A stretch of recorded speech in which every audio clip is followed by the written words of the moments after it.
Hey, how's everybody doing? Welcome back to Aspen Podcast on YouTube. And this is just the next. I did one a while back, and this is basically I'm just kind of cataloging some of this bad girl shit from the.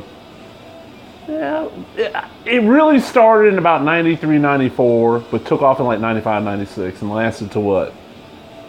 There was still some of that shit coming out in 2000, because like the last splurge of the based on a comic book toy that was going straight to the comic shops was bad girl related. All right, what we got here? This is one of the. This might be the second series. I'll have to look at it when I get this. This is Flare number 1 from Hero. Hero had some kind of connection at one time to the Champions, if I remember right, role-playing system.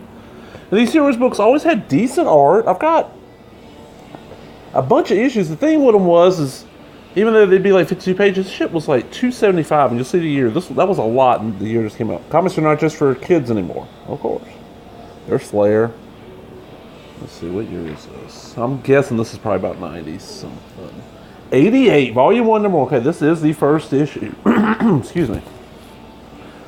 Then we get The Shining Star by Dennis Melanie, Tim Burgard, and Mark Beecham. I heard of Mark Beecham. The Dark On Effect by Dennis, same crew. Child's Play by Dennis Maloney and Mark Beecham. And then Pin Up Before by past, current, and future Flare artists, including Tim, Mark Beecham, Chris Marinin, Del Barris, Will Minoit, I'm guessing. I have no idea on that. E.R. Cruz, Rick Hoberg, or Herb Hobberger, and Alan McClellan. Okay. It's color. So $275 for 50 pages of color in 88. It's not as horrible as I thought. Decent paper. The artwork's okay. I mean, it ain't great. It's real cheesecakey, see? I mean, look, the bikini top, the snake barely covering her, the motorcycles, yeah. This is like prototype for the bad girl shit. This is kind of the good girl art, which is based on the, was that Golden Age? I think, pretty sure the good girl shit was Golden Age. You have a Matt Baker and, oh God, what the fuck was his goddamn name? Shit. He did a lot of the comedy books at DC later on. Like Jerry Lewis and Bob Hope and all that shit. What the fuck? Oscar. Fuck, I can't think of the guy's name. I hate when this happens. Let's get going here, because I got like 4 comics to go through. Decent art. The stories are okay. They're late 80s, post black and white comic boom and bust. Superhero stuff. Honestly, from this era, if I'm gonna read something like this, I'm gonna read Film Force. Film Force is slightly better written. This sometimes would have better art. Film Force never had like top of the line art. It always had decent. Is Film Force still even coming out? I know it got like knocked down to just a few issues a year, and they're really expensive, like $10 an issue. But they're huge. Let's kind of neat the little film scene. Excuse me. And there's no ads, I've noticed, really. Like, no ad. Oh, here we go. Oh, very pin-up style art. Oh, God. Some of these letters. Dear Flare, you are the sexiest character in the Champions. No. And you signed your... Will Griffith, Chicago, Illinois. Is Zippy the Pinhead? Isn't the guy that created it Bill Griffin? Was he Chicago? He wasn't. He was like a Washington or Oregon guy, wasn't he? Okay. Don Woods, Ron Edwards, Bob Clare, your friend Flare. Oh, but that's just answer it. Then we got this Child's Play story, which is Mark Beecham, and I'm trying to think. excuse me. God damn, I'm so sorry. Let me get something to drink. I'm trying to think where the hell I know Mark Beecham's name from. He did art on some long-running series, like a 8 to 10 issue run on there, and I cannot think of what it is. And as you see, there's a little bit of nudity. Excuse me.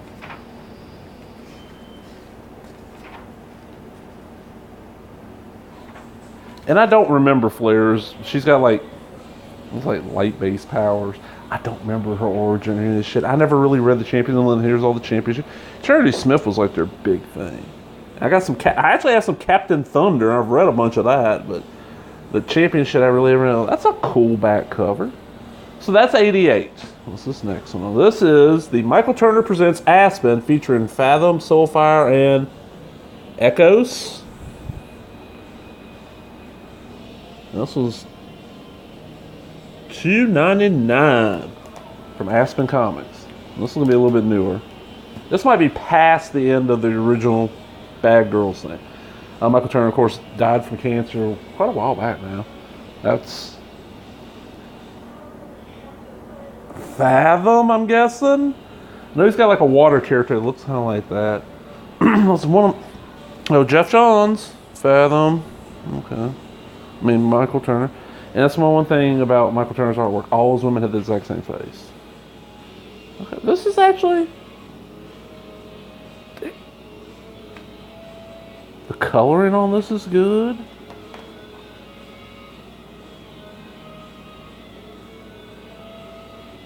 Like that.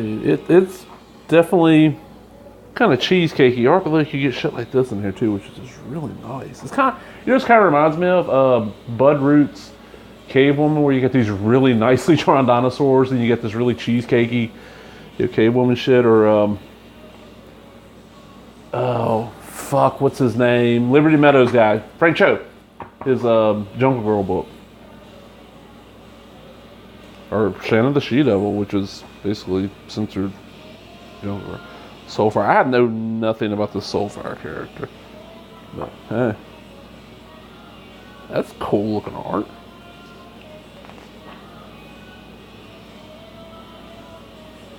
Toys, more toys. Oh, it's an Aspen bus. Oh, those fuckers are always expensive as hell. Jeff John gives a puck. Yes, it's a hockey joke. I don't care. It's Jeff Johns. Then we get I guess that's Fathom. I don't know these characters. Of all the Image shit, the two that I read the least from was Mark Silverstreet of the original Career Force. Mark Silverstreet and Jim Valentino. I read, like, back in the day, almost no Shadowhawk and almost no Cyberforce and Witchblade and all that. And so Turner got to start, and it's kind of like the spin-off out of it. And I think Aspen still exists. I'm not sure. That was kind of bunk. All right, what we got here? This is Night Press, #1 issue of Hell Girl Demon Seed. $2.95. Okay. And she got one of them badass spines where she can make sure her ass and her breast are kind of both facing forward while her head is. And she's shooting some fire here. So this is Hell Girl. Oh man, I got a feeling this ain't gonna be real good. Most of these right here came in a box of random comics I got. I got like 20 pounds of random comics. And a lot of the Bad Girl shit came in here. I know this was in there. I got 2 copies of this. So if anybody's looking for this, as of recording, I had 2 copies. I shouldn't say that because I might get rid of it before this even goes up. Okay, never mind. Well, hey, fuck it, I ain't gonna want to keep this one. Like, anybody's looking for this, just say something. Okay, Joe Martin, creator, writer, letterer. Pencils, Jake Jacobson. Jim Webb, Tracy Moore. Inks, Billy Nichols, and Bob Hickey. Hey, plus Hellgirl pinup by David Mack. Ashley Does preview by Rick McCullum. Hellgirl pinups. Hellboy. Hellgirl pinups by Jake Jacobson. Hellgirl pinup by Bob Hickey. Arts, it's okay. It's very, very Image inspired. What year is this? I didn't even look and see. Where's the DC? March of '95, certainly '95. What this company put out in the shelves? I have to look this one up. They may have some crazy shit. It's not bad art at all. It's just there were so many people churning out this Silverstreet, Liefeld, Lee clone shit. Oh god, Liefeld had so many of them working for him. So many, and a couple of them actually looked like they had a lot of talent. Just they were taught to draw so much to look like his shit that they never got past that. Like Chap Yap actually was one of those guys. You're like, oh man, this guy. Okay, Caliber Press Kabuki. There's the David Mack one. Night Press ain't connected to that. Okay.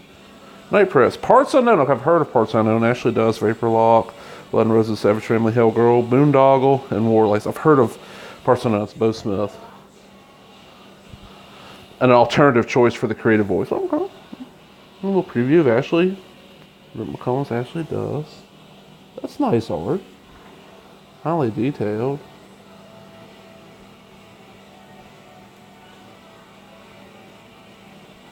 Which probably means this person couldn't get it out on time. So one thing I've noticed with really high detailed art on indie especially black and white shit, like, oh, it looks amazing. Yeah, we're not going to see a monthly book out of you. It happens way too often. I mean, look at Colleen Durant. Amazing fucking art. What's the longest she's managed to do get monthly out? Not very long. Just amazing damn art. This is Soil. She did a run on Sandman, didn't she? Or she's just covers? I think she did a run on Sandman. For sure. This is all the back issues and shit. They don't seem to be connected. Excuse me. They don't seem to be connected to any company besides themselves. So. Their prices, they're charging about cover for shit. Okay, parts on their trading cards. That's kind of neat. Another pinup of Hellgirl. That's that Boondoggle. Pop culture, hyperactivity, and slackerdom abounding. Published every so often. Probably is true of every one of these titles from this company. What the hell? It gives you a little company information. Oh, okay. They might be connected to Caliber then, because they're advertising the fucking power cards and end up taking Caliber out of business. I gotta get some of those so I can talk about that. Alright. Okay, you gotta give me like a minute. I gotta clear my throat badly and get a drink. Okay, sorry about that. It's summertime right now. I'm got my summer cold, so I'm having to drink a lot of fluid, so I'm getting phlegmy out. Sorry if I'm hacking into the mic here. Alright, here's what we got here. This is The Fury of Helena, issue 1 from Lightning Comics. $2.75 for this, more than likely, black and white book. Fucking Helena. Okay, Lightning Comics came out. Their first big book was Bloodfire, the hero that had HIV. He was giving it to, so the super soldier formula, basically, they put it in without calling it that, would work. Because the white blood cells, your body's autoimmune defense system would kill it. Well, they became known for that. Helena appeared in, like, Purg or one of the titles, Judgment Day, one of the other Lightning titles, and they spun her off with the Bad Girl show. She was one of the very first of this wave of Bad Girls, this time frame. Okay, I have this. Well, let's flip it. Okay, here we go. The Fury of Helena, first cult bastion issue. It's only $2.75. There's no Canadian price list. Canadian price list? Yeah, $3.50 in fucking Canada. Alright, this is from January 95, so this came out right at the end of 94. Steven Zysnowski, Terrell Lawrence, Greg Weed. On behalf of Lightning Comics and the Helena team, thank you for purchasing this copy of Fury Helena #1. Lightning Comics was born out of the desire to give you, the comic enthusiasts, the very best entertainment as well as highly sought-after modern collectibles. Then special thanks to blah, blah, blah. Now, I've done some read-alongs of the Bloodfires. I think I've done read-alongs on like every issue of Bloodfire that I own and can find. I either have a complete run or I'm missing an issue or two. But I'm not going to do a read-along. This has got a lot of dialogue. This is a long video. But this, God, this is just... The art, it's not bad, but the gigantic breasts are just completely... They're just way past the level... For even Cheesecake, it's just like, boom, here. The fucking outfit. She fights like demons. And the character is still around. That's the thing. Lightning is gone. And I don't know how the company got hold, but Avatar owns Helena, and they still do books with her from their, was it Boundless? I think Boundless is the one. I have not read this yet. I just have not had the time. This is in the to-read pile. Once I do the Bad Girl shit, I start pulling a bunch of this stuff out. And I do have some other stuff just like this. This is, and like I said, the art, besides the way over the top breast, the art is not bad. But not for the price, man. $2.75. Now, you're not really getting any ads. And I give them this. There's not as many splash pages as what you'd be getting an Image from this time. I mean, cat fight. Look at this. She's just wearing like a strap of cloth Like, why is she even bothering? Okay. She's just worried about maybe, she don't care if she's going to be out there killing people because all these were killing people. These were all grim and gritty. A lot of them were Crow ripoffs. A lot of them were, but she's not worried about that. But she's worried like maybe getting like a public indecency charge, because her nipples are showing. I don't fucking know. But look, it's staying up, and it's gotten dark all of a sudden. Was it dark? I don't think it was dark on this page. Oh, it was just a light hitting. Okay, and look, Lena's attacking her, and it's staying on, and it's still there.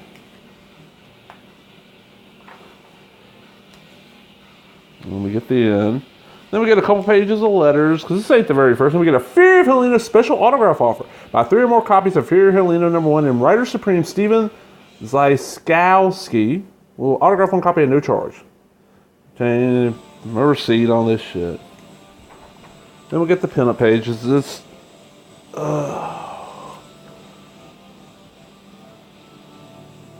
Samuel Clark Hornbaker, I guess. It's not bad. It's obvious cheesecake art, but the look at the details on the face. It's not bad. Down here, the shading. It's actually not bad. Okay, who is this? Anderson. When they did this, I like the kind of rough look in the shading. There's Catfight #1 from Insomnia Press, which was connected to Lightning Comics somehow. Here we go. Purge #4 was the first one, Helena. There's the Bloodfire. I got some Judgment Day. I was right. It was Judgment Day. It was the other one. War Party. Excuse me. And then, of course, we get this second cover. So I hope you enjoyed that. Here, I'm going to pull these out, let you see the covers a little bit more. So we got kind of like the later than the mid-90s, the two from the mid-90s. I didn't see what year this was. And one from the late 80s, and then what year was this motherfucker? 2003, wow. It's a late one.